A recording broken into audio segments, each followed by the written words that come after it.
Como en esos raptos convencionales, Ana Victoria en un último mensaje me pidió que tuviera o que se tenía a la mano una breve reseña biográfica de Antonio.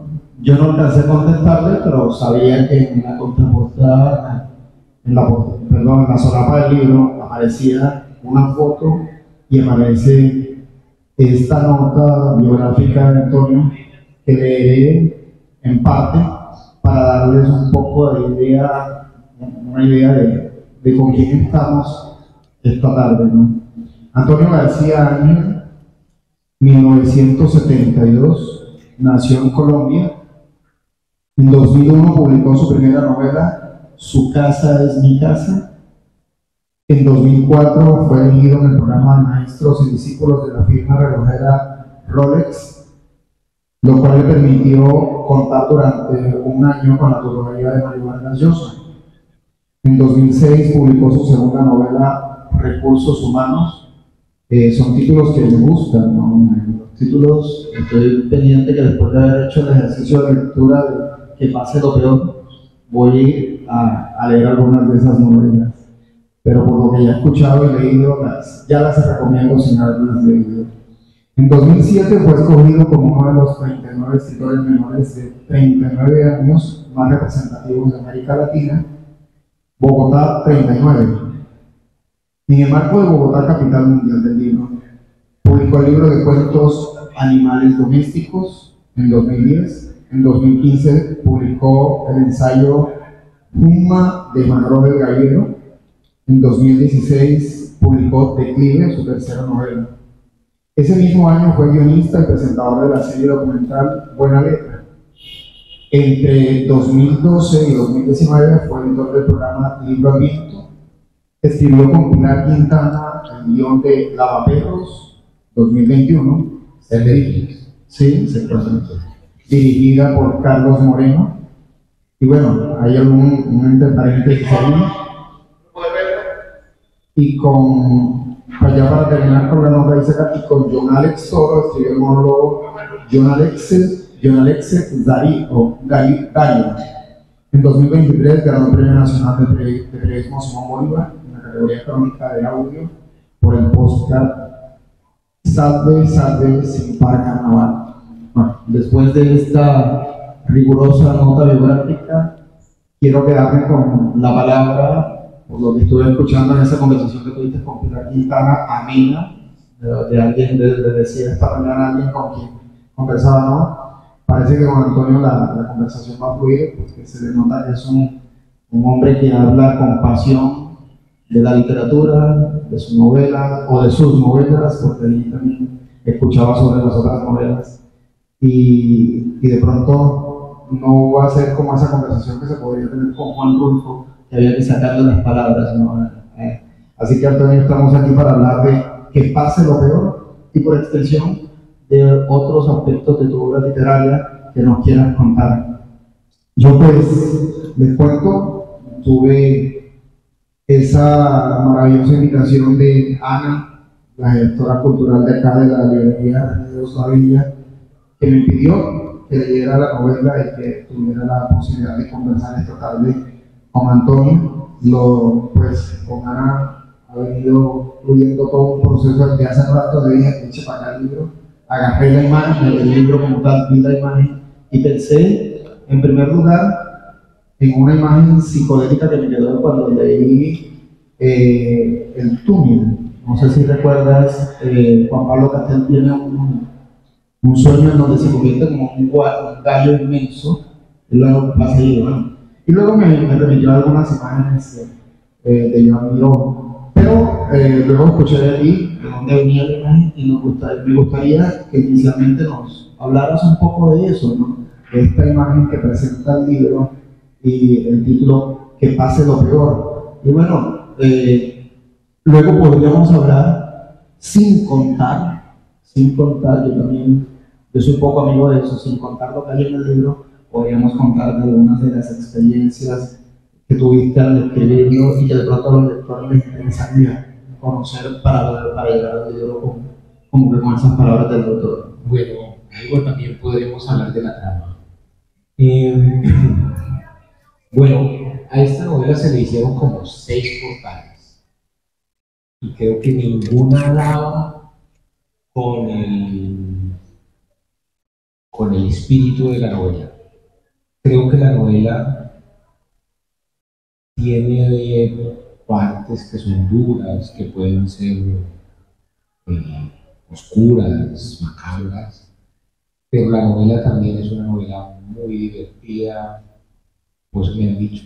Mentiras, pues digo, yo también tenía ganas, y cuando la empecé a escribir y en el curso de la escritura, pues me fui dando cuenta que estaba haciendo una novela humorística en gran medida. Y las portadas que existían todas agarraban el lado más oscuro, si se quiere, del libro, pero no agarraban como el tono de la escritura y también el humor que estaba ahí a lo largo de todo el libro. Estábamos varados de portada y tuve la inmensa fortuna, he tenido la inmensa fortuna de que uno, quizá nuestro artista más interesante y más destacado en estos momentos, que es Camilo Restrepo, que él sí hubiera leído mi novela anterior, Declive, y por un amigo en común me había comentado a mi amigo que le había gustado mucho Declive, que le había parecido una muy buena novela, y a mí me encanta su obra artística, pues. Eh, y cuando él se enteró de que nosotros no teníamos portada, le dijo a mi amigo, oye, si él quiere que me pase la novela y yo, pues, ensayo a hacer una portada a ver si funciona. Entonces, pues yo le mandé la novela y él salió con este pollo que creo que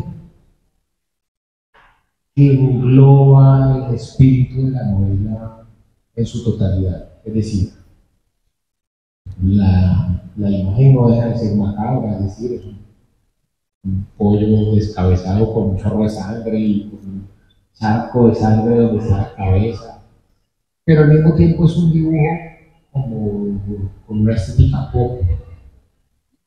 Eh, Tiene algo como de caricaturesco, tiene esos colores vivos y todo. Entonces creo que él captura esa otra parte que no tenían las anteriores portadas. Camilo Restrepo ha hecho cosas muy, muy interesantes.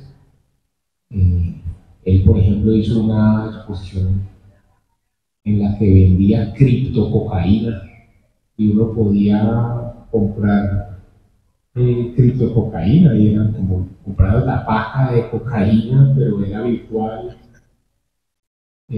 Su obra habla mucho de la violencia, del narcotráfico, de los medios de comunicación, de los monopolios económicos, de, de, de los políticos, de la corrupción. Tiene un discurso sobre eso, pero al mismo tiempo tiene una estética que es muy juguetona y, y que al mismo tiempo abreva pues del arte pop, de formatos que son muy contemporáneos, digamos, por ejemplo, en el caso de esto de la criptococaína. Él hizo una exposición que era muy interesante que se llamaba Alias, tomó los alias que salieron durante un año en toda la prensa colombiana, alias el alacrán, alias el mueble fino, alias el perro, el gato, todos esos, y se hizo unos mosaicos así como con los dibujos caricaturescos de cada uno de esos ampones que fueron agarrando y así hizo como una especie como de, de sábanas así inmensas de con las imágenes de cada uno de esos personajes que recreó. Aparte de eso, ha estado explorando como la iconografía de los hipopótamos, y su siguiente exposición está muy interesante porque ustedes saben, están los hipopótamos que trajo Pablo Escobar. Pablo Escobar importó unos hipopótamos a su finca. Después esos hipopótamos empezaron a reproducirse y estamos con una plaga de hipopótamos en el país. Y entonces él en Doradal se ha ido a buscar la mierda de hipopótamo, que es súper difícil de conseguir porque los hipopótamos cagan en el agua, pero ha podido conseguir mierda de hipopótamo y la troquela como si fueran pacas de cocaína, y sobre esas pacas de mierda está sembrando hongos alucinógenos, y esa es su próxima exposición.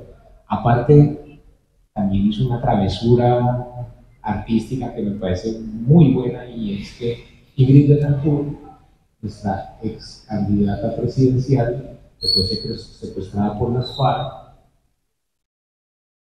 la última prueba de supervivencia de ella que mandaron las FARC es, wow, es como conmovedora incluso, pues, porque está ella en los huesos, así, raquítica, anímica, sentada así con una trenza, así de lado, con una cara de tristeza. Él cogió esas imágenes del video y hizo unos cuadros de Ingrid Betancourt al estilo de Botero. Se llama Las secretas tristezas de don Fernando la obra, y no es o sea, pareciera un chiste, pues, porque es coger a Ingrid Betancourt cuando estaba en solo piel y huesos y hacerla gorda. Pero ahí hay un discurso político muy importante, porque pues Ingrid Betancourt, después de su secuestro, adhirió a las peores causas conocidas, destruyó el centro político cuando vino, después adhirió a Rodolfo Hernández, que era pues un tipo que decía que se limpiaba el culo con la ley, como lo dijo literalmente, y quedó lavado, ¿sí? Y entonces, de alguna forma, eso pues es un discurso muy fuerte sobre Ingrid Betancourt, completamente verdadero, en mi opinión. Después donó esta obra, la donó a la Sala Botero de Medellín y se la recibieron. Entonces, en la Sala Botero de Medellín hay unos boteros, que los únicos boteros que no son de Botero son de él. Y pues bueno, yo estoy muy orgulloso de esta portada, porque es una obra de arte hecha a la medida para el libro, y pues es como si por allá en 1960 y pocos le dijeran a un autor: oye, que hay un tipo que se llama Fernando Botero y quiere hacer una portada tuya. Entonces pues al mes más o menos de que salió, de que hizo la portada de Puyo, el Museo Reina Sofía le compró un cuadro. Entonces, bueno, ahí voy en el bus de la victoria con la portada de él, y espero que la novela le vaya bien para retribuirle también esta imagen que creo que es muy afortunada y que también es diferente a todas las portadas. O sea, como que vos vas a la librería y encontrás ahí todas las portadas de los libros, y este pollo le gana a todas, digamos, lo vistoso y lo llamativo, y creo pues que eso también es un elemento importante. El libro entra por la portada, ¿no? Entonces, claro, después el lector se va a encontrar con los elementos que están en el libro. Yo le puedo decir, yo siento que esto que nos has contado, la portada de Camilo, y que Camilo, ¿cierto? Sí, tiene Camilo Restrepo. Creo que con lo que nos has contado tienen los elementos suficientes para haber captado esa esencia del libro, ponerlo en la portada, como decía, me llamó la atención desde el principio. Y de alguna manera conversa con lo que Luis Miguel Rivas dice en la parte posterior, en la contraportada, cuando dice que en el libro el lector se queda estaqueado mirando realidades insospechadas que siempre habían estado vibrando alrededor de la única realidad que habíamos considerado, ¿no? De pronto, por la formación de la que venimos, concebimos la idea de realidad como eso inmediato, esa entrada a través de los sentidos, engañosos sentidos, y la novela viene a conversar precisamente con una ruptura de esos sentidos mismos, ¿no? Y de lo que los sentidos a veces nos dicen que el mismo personaje en algún momento está dudando de que sí, lo que está viviendo es realidad o es una especie de locura que se le ha vivido por las situaciones que se dan. Y entonces eso me invita a hacerte una pregunta más, Antonio. Esas realidades de las cuales habla Luis Miguel Rivas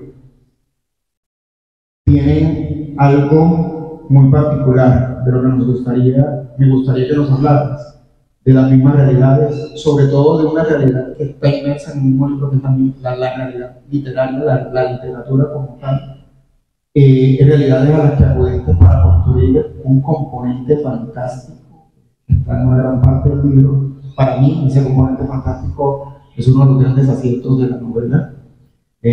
A mi manera de ver, este componente tiene algo muy particular porque empiezas, creo, por lo que te escuché en la conversación, con una línea de narrativa muy poco practicada en Colombia. Sí, normalmente en Colombia se están escribiendo novelas muy apegadas a la realidad, desde los cánones del realismo, con unos niveles de contemporaneidad, pero en tu novela te atreves a transgredir esa línea de lo fantástico, metiéndote con unos asuntos que ya el lector encontrará. De pronto contamos algo en algún momento, pero me gustaría que nos hablaran de eso. ¿Por qué hacer ese ejercicio? ¿Cuál fue la razón de romper con esa manera de contar que de pronto nos caracteriza en Colombia, con excepción del señor que tenemos aquí atrás? ¿Cierto? Claro. Pues yo creo que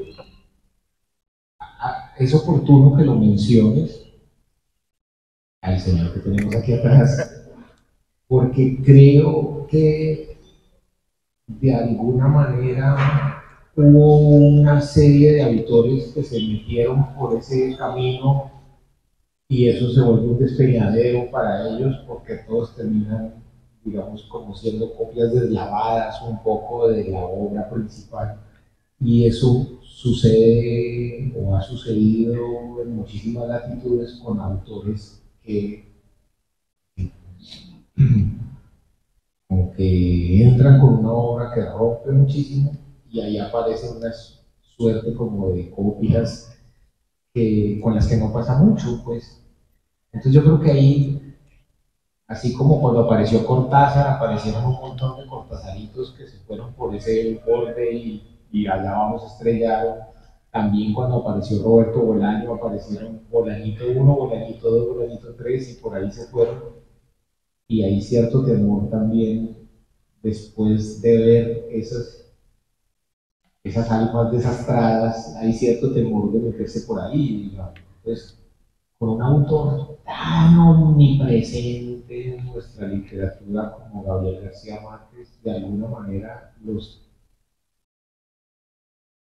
que siguieron una generación después tomaron un camino en el que no se quisieron parecer para nada a Gabriel García Márquez, y entonces la novela colombiana ha sido muy realista desde antes y a partir de ahí mucho más.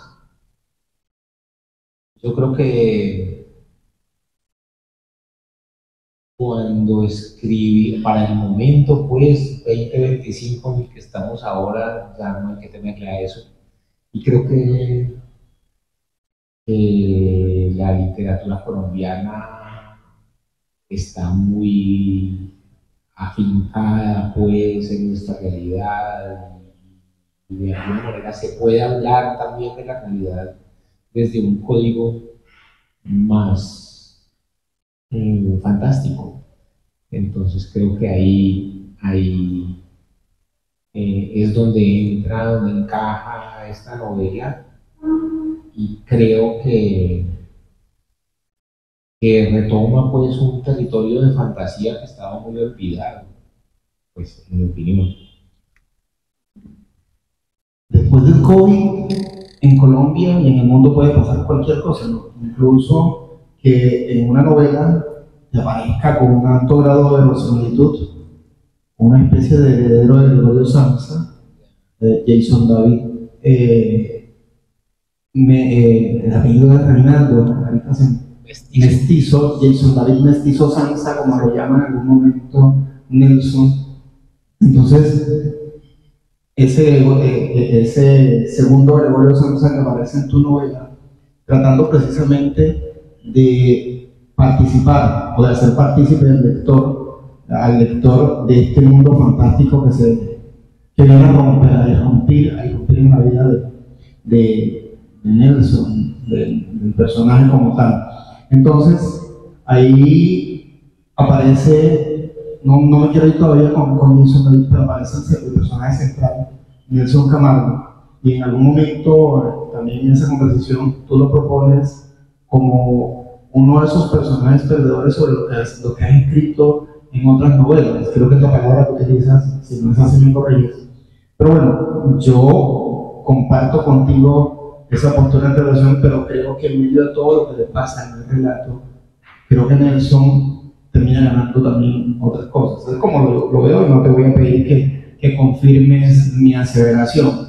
Pero sí me gustaría también que nos hablaras un poco de cómo llegaste a ese personaje,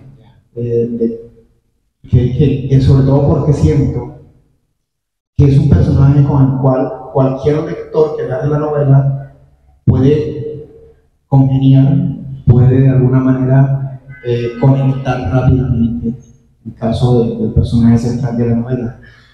Bueno, hagamos un poco como de contexto para hablar de qué trata la novela.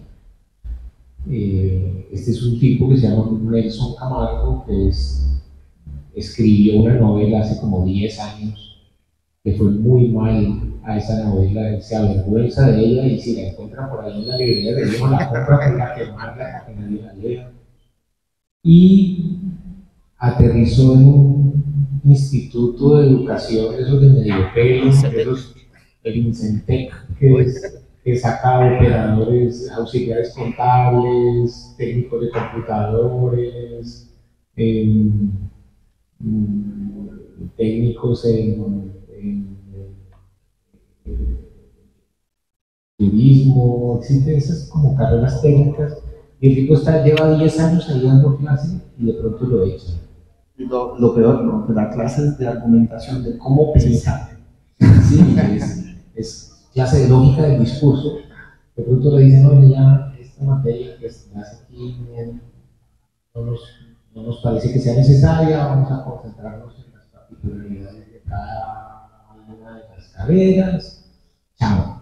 El tipo se queda sin trabajo y un compañero del instituto le dice, oye, el esposo de mi prima se va a lanzar a la política y necesita que me haga los discursos y el programa de gobierno, de esas cosas. Entonces, si te interesa, el tipo pues está pasándola muy mal, no tiene plata, etc.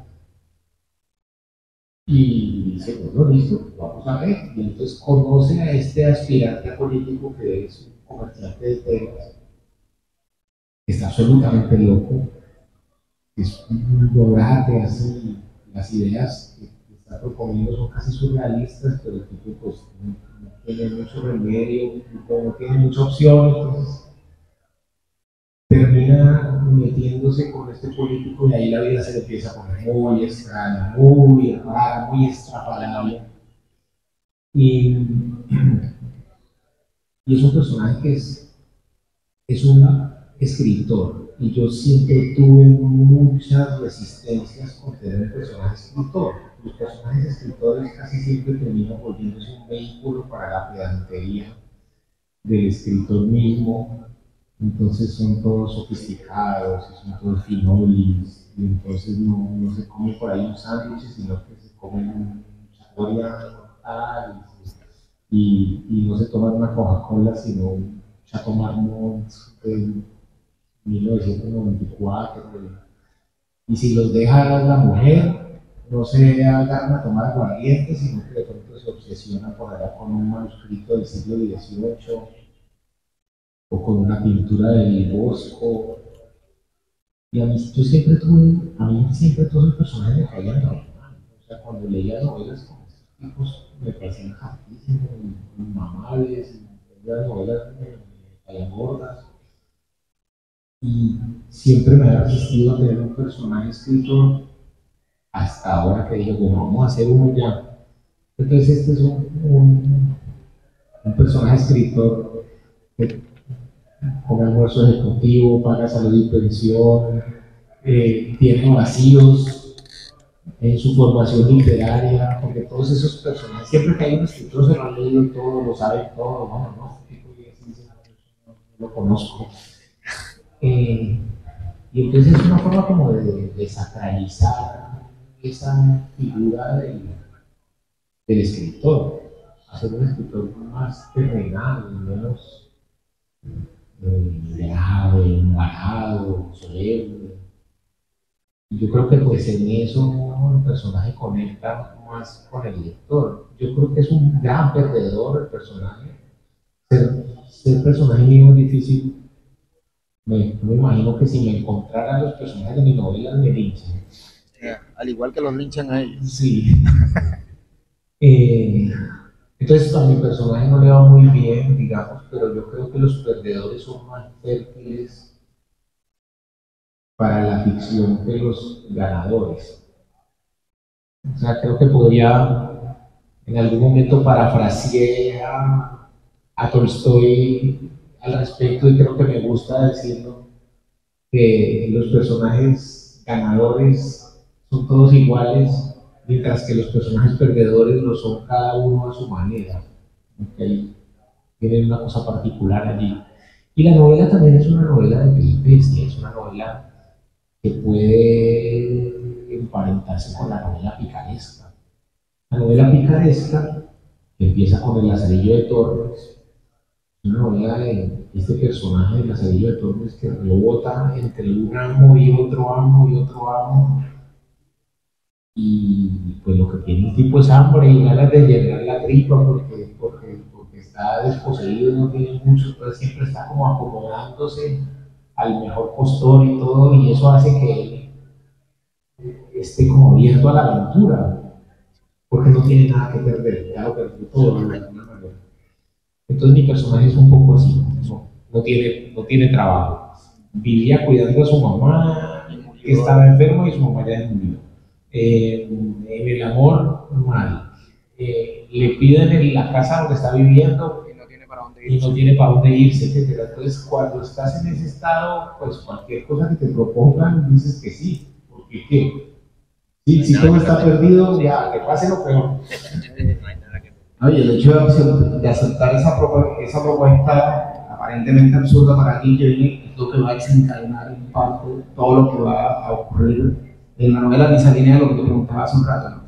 Yo quiero que me permitas, un poco para salir en esta línea de lo que planteabas, porque a mí se me parece una novela humorística en ese sentido.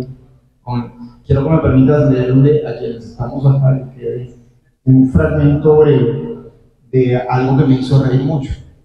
Las razones, después de haberlo leído, las doy, ¿no? Y a la vez utilizo la lectura para una pregunta en relación con ese tema del humor.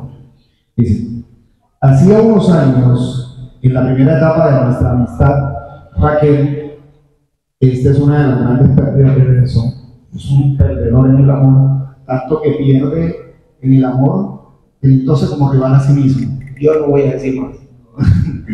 Entonces, Raquel y yo nos encontrábamos mucho. Vivíamos en un mundo propio, como el que se construyen los novios, solo que sin serlo. Ya lo he mandado a la friendzone, que no sé por ahí. Ella sufría enamoramientos arrolladores, infatuaciones de un día o un mes, pero estaba impedida para la fidelidad y la concentración. Era como los amorosos de Sabines, que están más enamorados del amor que de una persona en particular. Mientras esos amores pasajeros entraban y salían de su vida, yo permanecía firme como las piedras del río. Ese era mi privilegio y también mi condena. No la cortejaba por miedo a que me rechazara. Esa cobardía de mi amor por ella hacía que la viera igual que una estrella, tan lejos en la inmensidad, que no esperaba nunca poderla alcanzar. Allí empecé a reír yo por una razón, ¿no? Esa canción hace parte de mi infancia por razones muy particulares.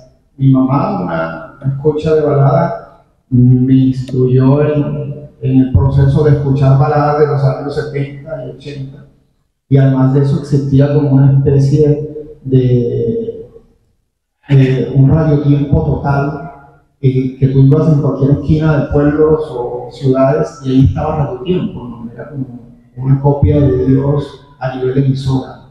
Entonces aparece esa canción allí trasladada al texto y yo no paraba de reírme. Yo soltaba el libro, se lo mostraba a mi hija, se lo mostré como a 3 o 4 personas. Pero ¿por qué te ríes? Porque esta vaina conecta conmigo, ¿no? Entonces ahí está ese ejercicio del humor que se construye a través de esos referentes, se construye a través de un personaje como el que mencionaste, que es el caso de Reinaldo. ¿Sí? Ya después hablamos de la una pregunta en relación con este personaje. Y otros elementos que vas incluyendo en la novela. ¿Por qué? Porque en medio de una novela que podría ser tan seria, escoges también esa parte humorística sin convertir en caricatura a los personajes, dándole motivo al lector para reír. ¿Hay algo que te interese particularmente en eso?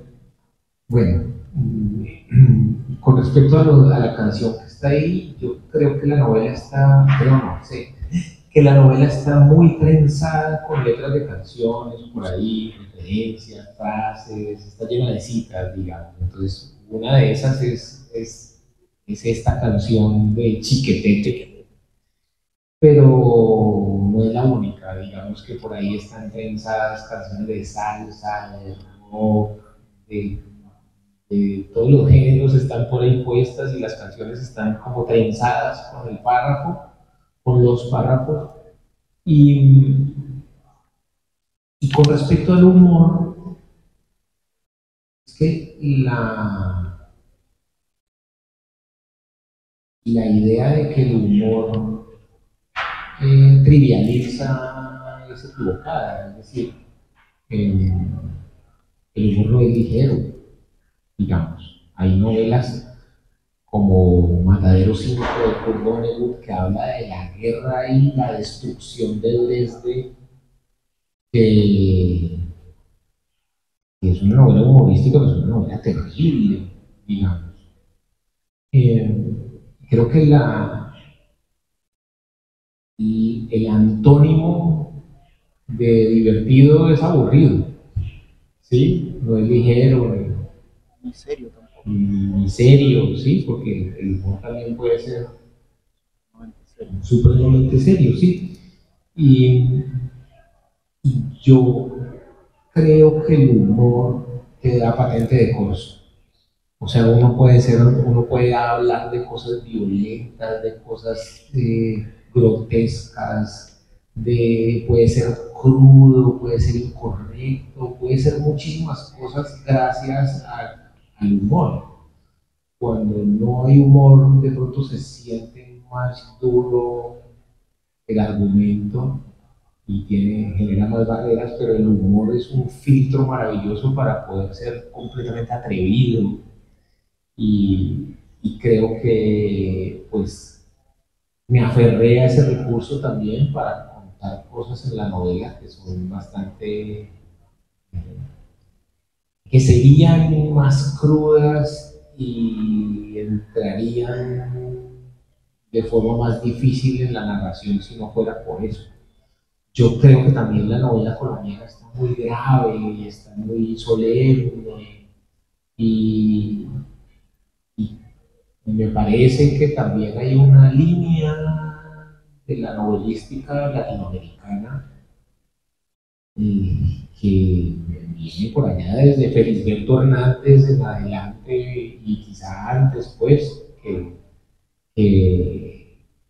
que tiene mucha gracia y que está y que crea un canon paralelo muy interesante. Ahí están los textos más humorísticos de Cortázar, ahí está Monterroso, ahí está Vargas Llosa, el Vargas Llosa de Pantaleón y las visitadoras, de la tía Julia y el escribidor, del Elogio de la madrastra, ¿sí? En México está el complot mongol de Rafael Bernal, en España hay ejemplos maravillosos como Sin Noticias de Gurte, Eduardo Mendoza, ¿sí? Y entonces creo que la novela entronca por ahí con una tradición latinoamericana que es bastante fértil, bastante fecunda y bastante divertida. Y que también en Colombia tenemos exponentes de eso, desde el grupo de la Ruta Simbólica, que por allá en la guerra de los 1000 días se dedicaba a hacer calambures y limericks y a importar diferentes como formas humorísticas extranjeras para aclimatarlas a nuestro medio. En adelante también hemos tenido grandes exponentes como Alfredo Iriarte, como Lucas Caballero Klein, como Daniel Santer Pisano, ¿sí? Y yo creo que mi novela es una más dentro de una tradición en la que también está Luis Miguel Rivas, que es el que hace la contratapa de mi novela y que me honra que él haya hecho eso, porque él también tiene una obra que está muy arraigada en lo humorístico. Tocará leer a Luis Miguel también, porque en realidad yo me reí en pila, como decimos nosotros acá.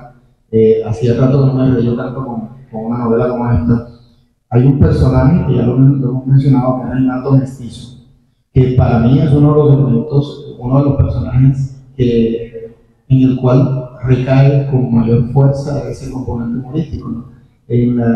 Yo vi la lectura representada que hicieron estos dos actores en tu presentación de la film, y precisamente es una conversación que fue entre el protagonista y Renato, y ese cuento de Give Me Five, que yo de por el mismo se burla porque le falta un dedo. Entonces, en un momento se va a despedir de él y dice, Give Me Five. Yo te doy 4. No se esperaba esa, el intelectual no se esperaba esa. Entonces se construye mucho ese humor desde ahí, de ese personaje, pero hay algo. Es un personaje que no solamente ironiza en relación con este tipo de personas que podríamos encontrar en algunos sectores de nuestra sociedad, de nuestra ciudadanía, pero también el caso del escritor y el narrador lo utilizan, a mi manera de ver, para ironizar también con ese personaje político que ha aparecido en diferentes formas, en momentos de nuestra loable, entre comillas, tradición política, ¿no? Es decir, se utiliza a Reinaldo Mestizo para, de alguna manera, ironizar con ese panorama político de nuestra sociedad colombiana. No sé si fue intencional, no sé si te has dado cuenta después de haber escrito y leído la novela, pero eso para mí es una de las marcas más importantes en cualquier novela, que a pesar de crear todo lo que hemos estado hablando, no se aleja sin convertirse en panfleto de la realidad que vivimos, que es conflictiva y de la cual tienen responsabilidad estos políticos. Entonces, también me gustaría que me comentaras un poco de eso. Bueno, yo en mis años mozos, por allá, en 97 por allá, presenté un programa de televisión que se llamaba Papaya.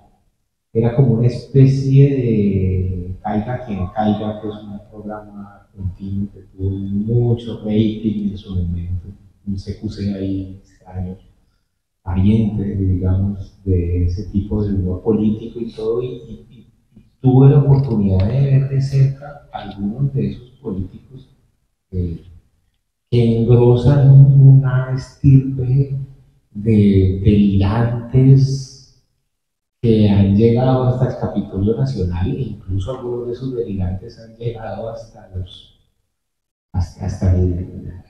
el sillón presidencial, digamos. Tenemos una gran tradición de humor involuntario en nuestra política nacional, empezando por el doctor Goyeneche, que a mitad de siglo se presentó repetidamente a las elecciones presidenciales y quería techar Bogotá, poner un techo a toda la ciudad, y quería además pavimentar el río Magdalena, entre otras cosas. Y tenemos a Regina Betancourt de Isca, Regina 11, mentalista, directora del Movimiento Metapolítico de Salvación Nacional, que estaba absolutamente demente. Y tenemos a Moreno de Caro, Carlos Moreno de Caro, que una vez soltó alacranes en el recinto del Congreso y otra vez soltó ratas en el recinto del Congreso. Tenemos a Mario Gareña, que era un cantante que se lanzó de música popular. Está el concejal Lustrabotas, Lucho, el concejal Lustrabotas, que terminó como teniendo una telenovela de él y que además hacíamos escándalos.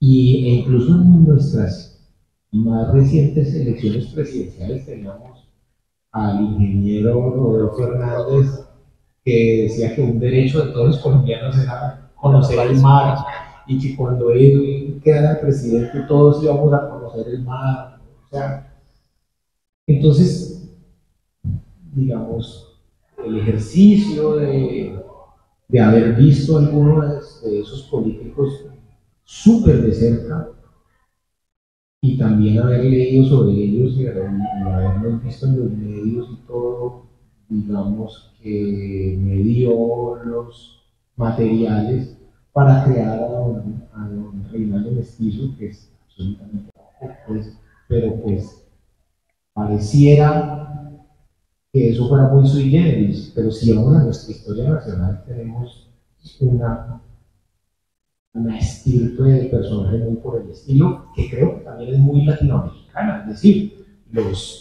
los ecuatorianos tuvieron a Abdalá Bucaram, que tenía bigote de Hitler y salía a bailar y a cantar en las tarimas. En Perú, ¿cómo se llamaba el señor del sombrero? Que hace poquito salió Pedro Castillo. Argentina tiene a Milei, que también tiene su parte caricaturesca. Bueno, López Obrador, digamos, como que no se escapa a Latinoamérica ni incluso el mundo, porque pues los italianos tuvieron a Berlusconi y los norteamericanos tienen ahora a Trump, que son personajes que son bufos, son personajes que son payasescos, digamos, y que casi que es un misterio porque llegan a esas cumbres de poder. Y entonces, claro, Reinaldo Mestizo es una versión muy casera, pues, porque es un político de baja estirpe. Lo que él quiere ser no es presidente, sino concejal de la ciudad, pero él encarna un poco esa estética y esa representación de estos personajes que no han sido pocos y que han tenido mucho poder en nuestras maltrechas democracias latinoamericanas. Se está cumpliendo lo que dije. Yo sabía que iba a tener alguien con quien conversar fluidamente y con gusto, ¿no? Con ganas. Me encanta cuando un escritor habla con esa pasión de lo que ha escrito. Y Antonio, pues, realmente me hace ese placer. En función, pues, lastimosamente de ese tiempo que se va agotando y que no nos deja conversar y que no nos deja mirar en ese alegre que a la vez es simultáneo, eterno, y que el señor mestizo tiene por ahí guardado también, ¿cierto? Al igual que Borges. Quiero leer un fragmento que de alguna manera habla de eso que acabas de decir y a la vez me permite aterrizar en una pregunta con la que quiero que cerremos en función de la novela y la literatura. Dice: regresé a mi casa, esto es después de la conversación esa que leyeron allá dramatizada, ¿no? Regresé a mi casa pensando que había estado con un personaje literario que quizás yo había dejado de escribir porque nunca logré construir un protagonista o secundario tan particular como el que ahora me entregaba la vida real. ¿Acaso para compensar lo mezquina que había sido al rodearme durante tanto tiempo de gente gris y aburrida? Encendí el computador, abrí un nuevo archivo de Word y tras 2 páginas volvió esa sensación de que escribía sin estilo, que concurría a mi prosa los defectos de El altar de la ira. Ese es el título de la novela que alguna vez publicó Nelson Camacho, y que la recogía donde la veía para quemarla o romperla. Acentuados por la falta de práctica y la sequedad de las técnicas de argumentación que enseñaba Incentec. Había olvidado cómo duele. Una voz interior me rogó, me exigió que no abriera la página en blanco. Deja en paz a la literatura. Ella no te ha hecho nada malo. No merece tus parrafitos de mierda. A los 25 años me resultaba más fácil llevar la contraria. Luego me acostumbré a obedecer su mandato y ese día no fue la excepción. Además, no era tan original. El año anterior, un folclórico candidato presidencial pretendía trasladar la sede del gobierno a Florida Blanca y prometió, entre otras cosas, que todos los colombianos tendríamos el derecho a conocer la playa. Está cierto, está ese caso, ese párrafo aquí. Y bueno, como es posible apreciar, Antonio, el fragmento también aborda uno de los temas en torno a los cuales gira que pase lo peor, la literatura misma. La novela gira en torno a ese tema, en torno a la literatura como tal. Cuéntanos con qué se encontrará el lector en ese sentido. Referentes, la manera en que los integraste al relato para que no se sintieran como simples citas, lo que aportó el Antonio lector para que el escritor pudiera construir la historia de esta excelente novela que invito a leer desde ya. Muchas gracias, Jesús. Digamos que esta es una novela muy literaria, pero pero la particularidad de muchas de esas novelas que están muy llenas de intertexto es que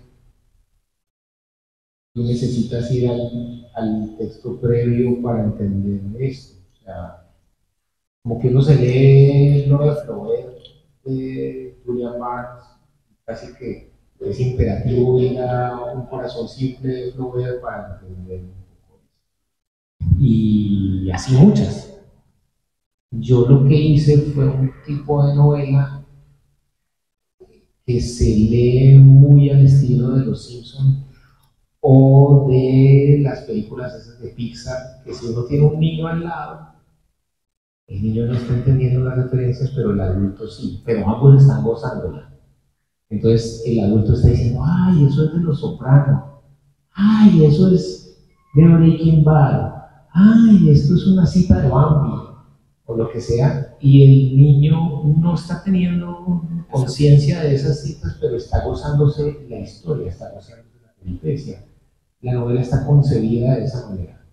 Si tú no tienes las referencias literarias, te gozas el argumento. Si tienes las referencias literarias, te gozas las referencias y el argumento al mismo tiempo. Es una lectura como en segundo grado.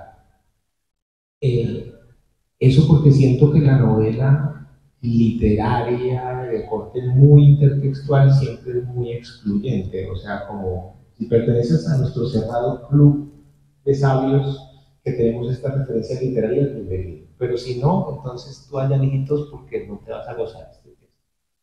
Entonces quise hacer una novela que fuera en ese sentido muy abierta para todos los públicos. Y al mismo tiempo pagar deudas literarias. Yo soy de pagar deudas un poco como de hacerle homenaje a los autores que me han marcado mucho. Por ejemplo, ese libro del que leíste el título, que se llama Juma, de Macrobel Gaviere, es un homenaje a Álvaro Mutis, porque la poesía completa de Álvaro Mutis se llama Suma de Macrobel Gaviero, y yo hice Juma de Macrobel Gaviero, que es una juma, para los que no sepan, hay una canción de Henry Fioren, si no estoy mal, que dice: la juma de ayer ya se me pasó, esta es otra juma que hoy traigo yo. Entonces yo hice la juma de Macrobel Gaviero, que trata de los tragos, de los cócteles y de los bares y de el acto de beber en la obra de Álvaro Mutis. Y esa fue mi forma de como retribuirle a Álvaro Mutis que me hubiera mostrado el goce y el mundo de la poesía. Yo tenía sensibilidad de leñador para la poesía antes de llegar a él. Y acá también pago unas deudas literarias con algunos escritores que me han acompañado a lo largo de mi carrera y que he admirado y que han nutrido mi obra muchísimo, y que corría yo el riesgo un poco de que la gente, cuando se leyera el libro, dijera: pues qué tipo tan igualado. O sea, con qué derecho viene como a pasarle la mano aquí por este lado a capa y por el otro lado hacerse así como a tomarse la foto de compinche con Borges y con Tolstoy y con este y con el otro. Pero la verdad es que eso parte del amor infinito que tengo por esos autores. O sea, podrán decir que soy igualado, pero no podrán decir que ahí no hay un acto de amor y una lectura muy detallada de sus obras. O sea, son autores que he leído, he releído y a los que he vuelto con muchísima pasión y asiduidad. Entonces, digamos que esta novela paga esas deudas, pero lo que yo pretendía al pagar esas deudas era también no dejar a nadie por fuera. Y creo que también esa es la gracia de los clásicos. O sea, los clásicos existen porque volvemos a ellos, no porque los dejamos allá lejísimos. O sea, todos los días alrededor del mundo están haciendo versiones de Shakespeare, y está Shakespeare en patines sobre hielo, y está Hamlet en hip hop, y todos vimos, casi todos vimos a Leonardo DiCaprio con camisa de palmeras montando la Lamborghini y echando plomo en una versión de Romeo y Julieta. Y en música ni se diga, pues, o sea, Seven Nation Army de White Stripes es una reelaboración de la Sinfonía número 5 de Anton Bruckner, ¿sí? O sea, los clásicos se mantienen también porque volvemos a ellos y los reelaboramos y los rehacemos. El diario de Bridget Jones, eso es Orgullo y Prejuicio de Jane Austen, ¿sí? Y creo que en esa medida hay que acercarse a los clásicos sin miedo y sin reverencia, o sea, sí con reverencia y con respeto, pero no sintiendo que son unas catedrales por allá a las que solo puedes entrar a echarte la bendición, sino que también son tus amigos, que también están cerca, que también son familiares. Y de alguna manera lo que yo traté de hacer en la novela fue traer esas referencias que son tan elevadas por allá y que a veces producen esa especie como de sensación de que no estás a la altura de ellos, a una novela en la que te los muestra de una manera mucho más cercana y quizá más informal y desenfadada, así se dice. Ya lo escucharon. Eso sentí yo en esa lectura de que pase lo peor.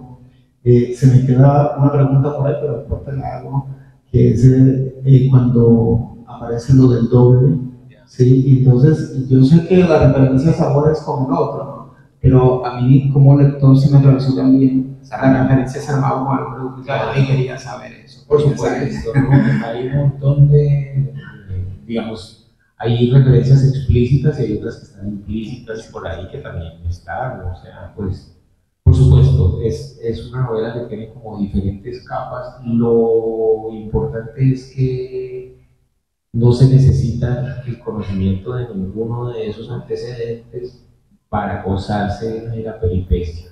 Sí, eso es importantísimo, es el camino de ida, de regreso y de ida de Nelson Camargo hacia las montañas de Choachí. Que finalmente es una novela de aventuras también, sí. Es una novela, no deja de ser una novela de aventuras, además de ser todo eso. Vale, entonces ya saben, pues a tratar de vivir a través de la lectura esa aventura en que pase lo peor de Antonio García Ángel. Gracias, Antonio, por acompañarnos. Muchas gracias, Jesús.